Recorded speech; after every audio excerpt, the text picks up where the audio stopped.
हे what's up guys, welcome back once again. So दोस्तों, आज की कहानी जो एक्सप्लेन करने जा रहे हैं उसका नाम है केव। कहानी शुरू होती है नाइजीरिया के एक छोटे से पोर्ट पर, जहां पर हम 3 लोगों को देखते हैं। इनका नाम है जोश, कार्ल और उसकी गर्लफ्रेंड विक्टोरिया। ये तीनों एक ऐसी जगह पर जा रहे हैं जिसके पीछे न जाने क्या क्या कहानियां बनी है, लेकिन आज तक किसी को सच पता नहीं चल पाया। अब ये तीनों उस सच को पता लगाने के लिए जा रहे हैं। दरअसल ये जिस जगह पर जा रहे हैं वो दुनिया की 5वीं सबसे गहरी और बड़ी केव है, जिसके अंदर पूरे साल पानी भरा रहता है, लेकिन साल के अंत होते ही पूरा पानी गायब हो जाता है। पर कैसे, यही राज इन्हें पता लगाना है। अब तीनों हेलीकॉप्टर से अपनी मंजिल पर पहुंचते और यहाँ हम पहली बार उस केव को देख पाते हैं जिसके अंदर पिछले 35 दिनों से काम चल रहा है, जिसका पूरा खर्चा जॉर्ज नाम का आदमी उठा रहा है ताकि वो इस गुफा के पीछे का राज पता लगा के पूरी दुनिया में अपना नाम बना सके और इसे ढेर सारे पैसे भी कमा सके। नीचे गुफा में हम पहले ही कुछ डाइवर्स को देखते हैं, जिसमें जेडी नाम की लड़की भी मौजूद होती है जो कि नीचे जाने वाली थी, लेकिन जब से वो यहाँ पर आई है उसकी तबीयत कुछ ठीक नहीं है, लेकिन वो फिर भी डाइविंग करना चाहती है और तभी उसकी तबीयत बिगड़ना शुरू हो जाती है, जिसके पीछे भी एक वजह थी जो आपको कुछ ही देर में पता लग जाएगी। और उधर दूसरी तरफ हम जोश और उसके साथियों को देखते हैं जो हेलीकॉप्टर से उस केव के पास आ गए थे, लेकिन उसके अंदर जाने के लिए उन्हें जंगल के रास्ता अपनाना होगा। लेकिन तभी वो लोग देखते हैं कि जो वर्कर्स वहां पर काम कर रहे थे अब वो जा रहे हैं।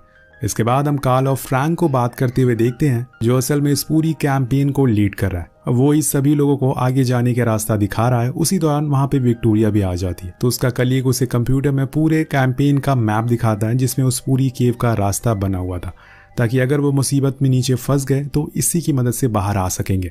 इधर हम फ्रैंक को वीडियो कॉल पर बात करते हुए सुनते हैं। उसे कार्ल बताता है कि तुम लोगों को अभी फौरन ऊपर आना होगा, तूफान आने वाला और ऐसे में नीचे रहना सेफ नहीं है क्योंकि पानी पूरा भी भर जाएगा। लेकिन फ्रैंक नहीं मानता, वो उनसे थोड़ा और टाइम मांगता है। जिसके बाद हम जोश के बारे में भी जान पाते हैं कि जैसे कि वो फ्रैंक का बेटा है और बचपन से ही उसके साथ ऐसी जगहों पर आता रहता है, लेकिन उसे ये काम बिल्कुल पसंद नहीं है, पर अपने डैड की वजह से उसे ये करना पड़ता है। और आज भी वो अपने भूलने की आदत की वजह से फ्रैंक से काफी डांट खाता है। वही नीचे अब जेडी की हालत कुछ ठीक हो गई थी, इसलिए फ्रैंक एक बार फिर से नीचे रिसर्च के लिए जाते हैं कि असल में ये पानी आ कहां से रहा है और आखिर जा कहां रहा है। अब कुछ दूर डाइव करने के बाद उन्हें एक जगह मिलती है जिसे ये लोग अभी तक अनजान थे, इसलिए फ्रैंक उसके करीब जाने लगता है, लेकिन तभी जेडी का ऑक्सीजन सिलेंडर एक पत्थर पर अटक जाता है। लेकिन थोड़ी मुश्किलों के बाद वो उसे निकाल लेती है। अब दोनों तेजी से आगे बढ़ रहे थे जहां पे उन्हें एक और रास्ता मिलता है, पर वहां जाने के लिए उन्हें और ऑक्सीजन की जरूरत पड़ने वाली है और लकीली इनके पास वो थी, तो दोनों अपना सिलेंडर चेंज कर लेते हैं और फिर उस रास्ते की ओर आगे बढ़ते हैं।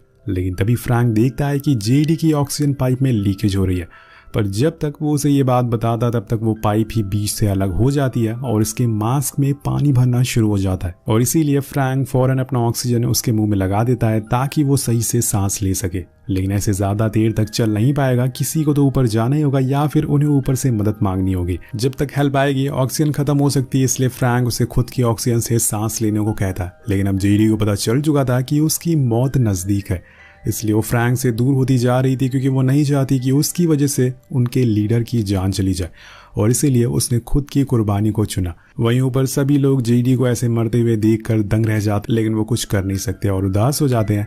उन्होंने कभी नहीं सोचा था कि ऐसा कुछ हो जाएगा, पर जोश इस हादसे के बाद सदमे में चला गया था। उसे यकीन ही नहीं हो रहा था कि जेडी मर चुकी है।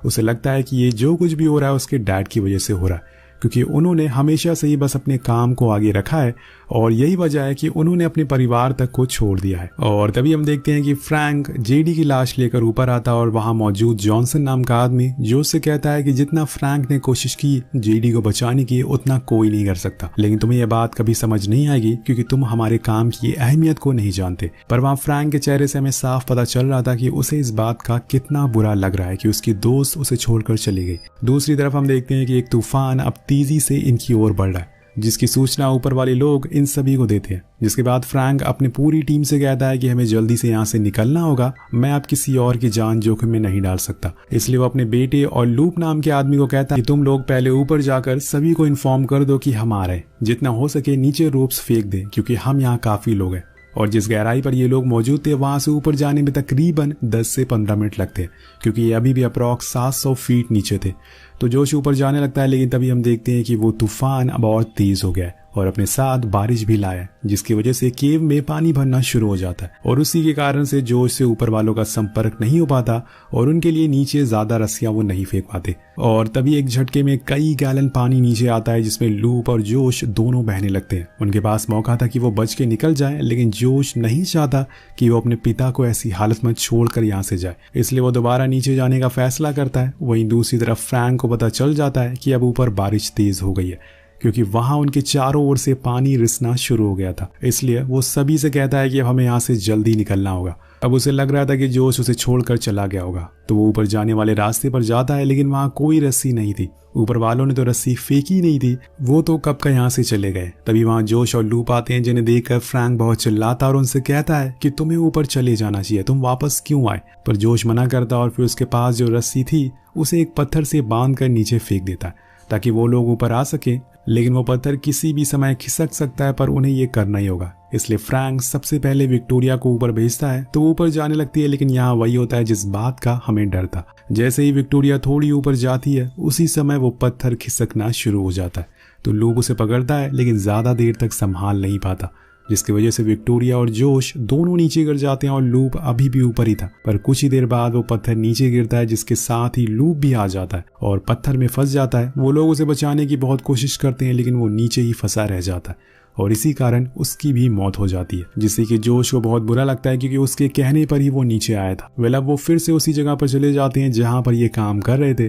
तभी वहां जोश को अपने एक साथी की लाश मिलती है, जो अभी भी जिंदा था। इसलिए वो डैड को बुलाता है और उनसे कहता है कि क्या हम इसे ठीक कर सकते हैं, हमें कोई चारा ढूंढना होगा इसे बचाने का। पर वो कहते हैं कि हमारे पास इस समय कोई भी मेडिकल किट नहीं है, इसके पूरे शरीर की हड्डियां टूट चुकी है और इसे बचा पाना बहुत ही मुश्किल है, इसलिए हमें यहीं छोड़ना पड़ेगा। लेकिन कुछ ही देर बाद हम देखते हैं कि फ्रैंक उसका दम घोट कर मार देते हैं। वो नहीं चाहते थे कि उसका साथी यहाँ तड़प कर मरे। इसके बाद वो सभी से कहते हैं कि अब हमें डाइव करके नीचे से जाना होगा, क्योंकि केव में पानी तेजी से भर रहा है। अगर रस्सियों से जाने की कोशिश करें तो एक एक करके हम सभी मारे जाएंगे। तो सभी अपना सूट पहन लेते हैं, लेकिन विक्टोरिया के पास कोई सूट नहीं था, इसलिए फ्रैंक उसे जेडी का सूट दे देता है उसकी लाश से उतार कर। पर वो पहनने से मना कर देती है, लेकिन उन्हें नीचे तो जाना ही है और इसलिए वो सभी अब पानी के नीचे आ जाते हैं। सभी ने सूट पहना था सिवाय विक्टोरिया के। फ्रैंक कहता है कि हमें उससे छोटे रास्ते की ओर जाना चाहिए जिसे मैंने खोजा था, जहां से शायद बाहर निकलने का कोई रास्ता हमें मिल जाए या फिर हम किसी लेक में जाकर मिल जाए।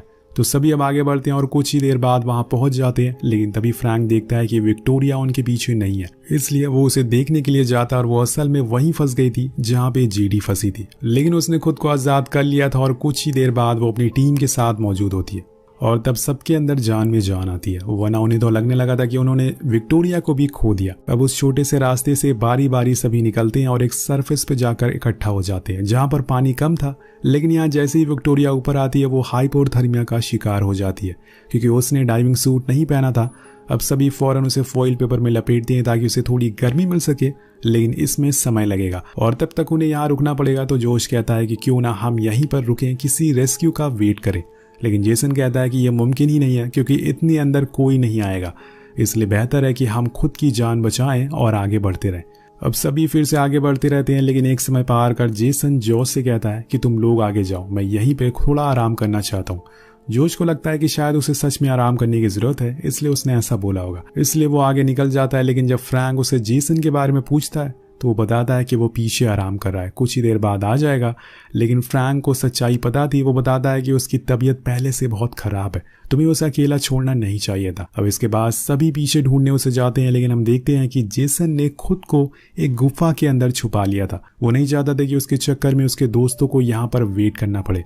अब पूरी टीम बड़ी देर तक उसे ढूंढती है, लेकिन वो कहीं नहीं मिलता और उसी दौरान हम देखते हैं कि जेसन ने उसी गुफा में अपना दम तोड़ दिया है। अब कुछ देर वहीं रुकने के बाद ये लोग फिर से आगे बढ़ते हैं, क्योंकि यहाँ पर रुकने का कोई फायदा नहीं है। अब ये इस केव के काफी डीप में पहुंच जाते हैं, जहां पर एक ऐसी जगह थी जहां ढेर सारा पानी भरा हुआ था। अगर इन्हें उस पार जाना है तो पानी के अंदर से डाइव करके जाना होगा, या फिर कोई जाके दूसरी ओर रस्सी बांध दे तो उसकी मदद से दूसरी साइड जाया जा सकता है। फ्रैंक को रस्सी वाला आइडिया सही लगता है और इसलिए वो वही करता है और खुद जाकर उस रस्सी को दूसरी साइड में बांध देता है, जिसके बाद वो सबसे पहले विक्टोरिया को भेजता है, क्योंकि उसका वजन कम था।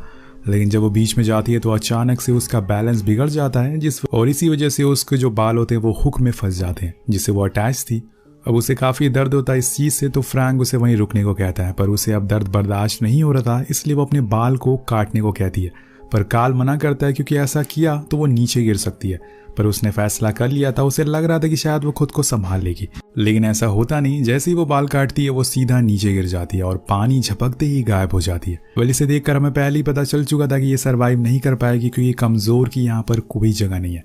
वेल अब बचे हैं सिर्फ 3 लोग, फ्रैंक, जॉश और काल, जिन्हें अब आगे का फैसला तय करना है। लेकिन इन्हें नहीं पता कि असल में सफर कहाँ पे जाके खत्म होगा, क्योंकि इस जगह से बाहर निकलने के लिए अब इन्हें चमत्कार की जरूरत पड़ेगी। इसलिए फ्रैंक कहता है कि तुम लोग यहीं पर रुको, मैं डाइविंग की मदद से देख कर आता हूँ कहीं कोई रास्ता है या नहीं। जिसके बाद मैं जोश को लेकर जाऊंगा और फिर काल को, क्योंकि ऑक्सीजन कम थी। लेकिन यहाँ जोश को पता था कि अभी उनके पास इतनी ऑक्सीजन नहीं है कि वो 3 आदमियों को यहाँ से लाए। वो अपने डैड से बात कर ही रहा होता है कि तभी काल उनका ऑक्सीजन सिलेंडर लेकर नीचे चला जाता है, क्योंकि उसे पता था कि ये बाप बेटे उसे यहीं छोड़कर चले जाएंगे, इसलिए उसने हरकत करी। अब फ्रैंक उसका पीछा भी करता है, लेकिन वो बहुत ही आगे निकल चुका था, इसलिए वो लोग एक जगह पर जाकर रुक जाते हैं। और यहाँ हम फ्रैंक के चेहरे पर एक बेचैनी देख सकते हैं, क्योंकि अब वो शायद यहाँ से बाहर नहीं निकल पाएगा, क्योंकि अब उनके पास एक्स्ट्रा ऑक्सीजन नहीं है और इन्हें आगे का रास्ता भी पता नहीं है। और इसी दौरान जोश को वहां पर बर्ड्स का वेस्ट मिलता है, जिसे देखकर वो बहुत ही ज्यादा खुश था। उसे पता चल चुका था कि यहाँ आसपास जरूर कोई रास्ता है जहाँ से बाहर निकला जा सकता है। पर तभी वहां पे जोश को पतली सी जगह दिखती है जो कि ऊपर की तरफ जा रही थी, लेकिन उसे अंदर बहुत ही कम जगह थी, इसलिए दोनों बहुत ही मुश्किल से पहुंचते हैं। और उन्हें वहां जाकर जो दिखता है उनके होश उड़ जाते हैं। किसी को भी यकीन नहीं था कि यहाँ पे ऐसी कोई चीज मौजूद होगी। वहां दोस्तों एक जापानीज टैंक मिलता है जो कि वर्ल्ड वॉर 2 का था, जो कि जापान के लोगों ने वहां पर छुपा कर रखा था। और उसके ऊपर एक होल भी था जिससे कि बाहर निकला जा सकता है, लेकिन इतनी आसानी से नहीं, क्योंकि वो जगह बहुत ही ऊपर थी और इतनी ऊपर जाना आसान नहीं है। इसलिए वो अभी दूसरे रास्ते से आगे बढ़ते हैं, जहाँ पे इन्हें कुछ ही देर बाद समुद्र का खारा पानी भी मिल जाता है, जिसे देखकर दोनों बहुत ही खुश होते हैं। जिसके बाद वो और आगे बढ़ते हैं। तभी उन्हें वहां पर काल भी मिल जाता है, जो इन दोनों को देखकर कहता है कि अच्छा हुआ तुम यहाँ पर आ गए, अब हम साथ चलेंगे।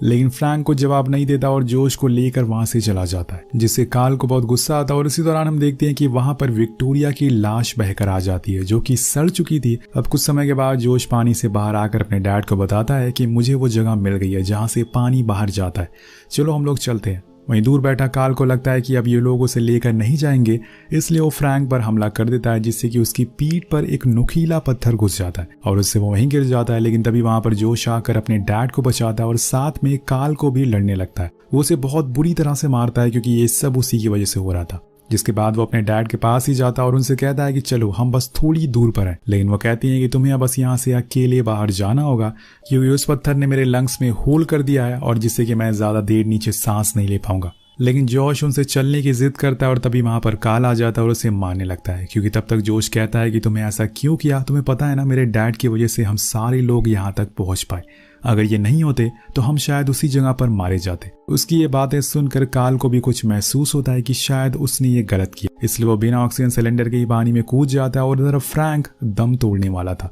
पर जाते जाते वो अपने बेटे से वादा करता है कि वो अपनी माँ और अपने आने वाले परिवार का ख्याल रखे, उनकी तरह एक लापरवाह इंसान ना बने। आखिर में वो उसे कहते हैं कि अगर तुम एक अच्छे बेटे बनना चाहते हो तो मुझे मेरी एक आसान मौत दे दो, मैं इसे तलब कर मरना नहीं चाहता।